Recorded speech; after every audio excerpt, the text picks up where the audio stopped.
And now, Tales from the Mission.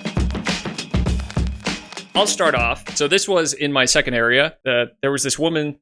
She was a member of the church. Her name was Belen. And Belen was awesome. She had a young child named Majelli. And Majelli was about 3 years old. One night, we were about to go home, and we get this frantic call from Belen. She said, "Elders, I need to get Majelli to the hospital right now, and I need help."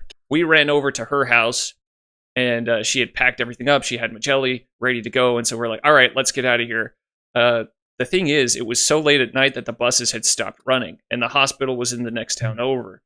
And so without a bus, we weren't going to get there on foot. So she said, what do we do?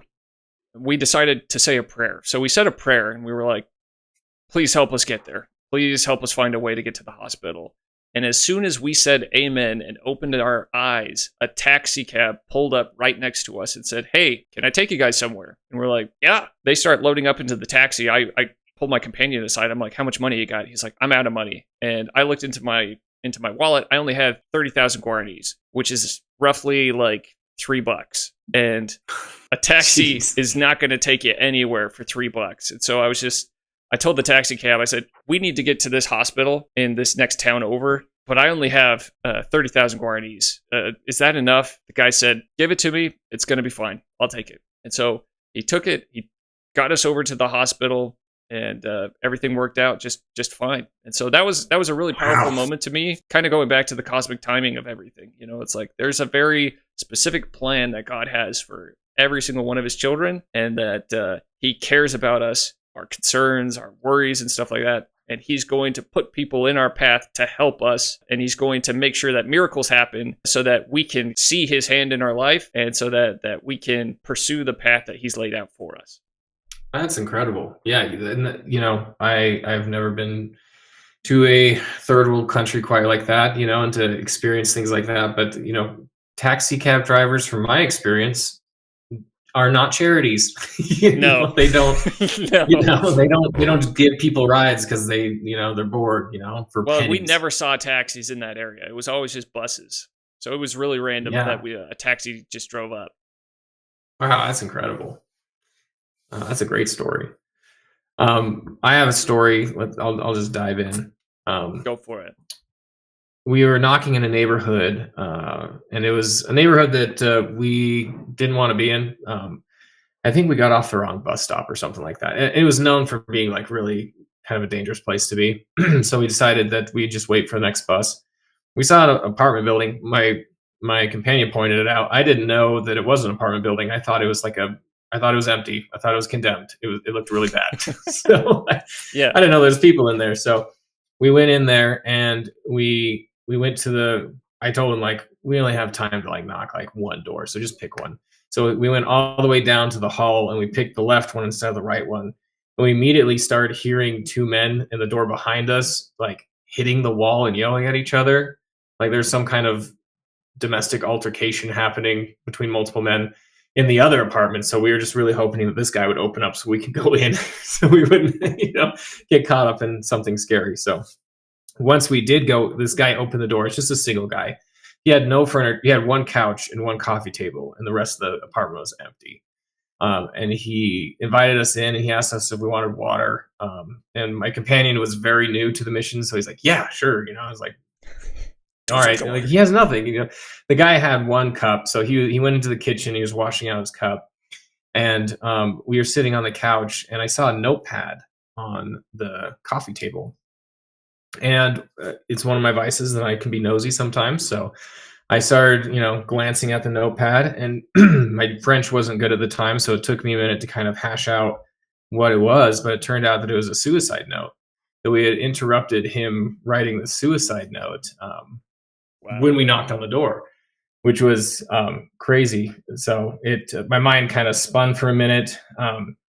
And when he came back, he had some questions about us, about like, what does it all mean? Like, what's going on?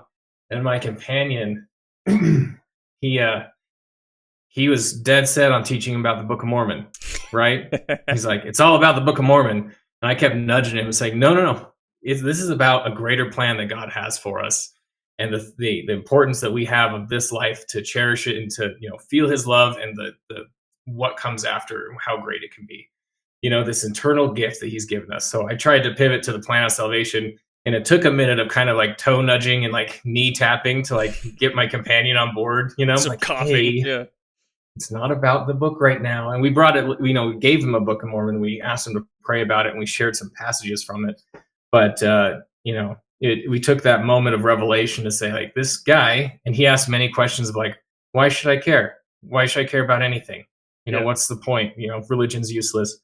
And we were able to share our testimonies about, God's love and the fact that there is a plan, which he wasn't aware of. He had never heard that he was here for a reason. And that's what really shook him. And we heard from him like 2 or 3 months later. And the fact that we heard from him meant that he didn't follow through on that suicide note, which was great. Even though he didn't end up coming back, coming to church or getting baptized or anything like that.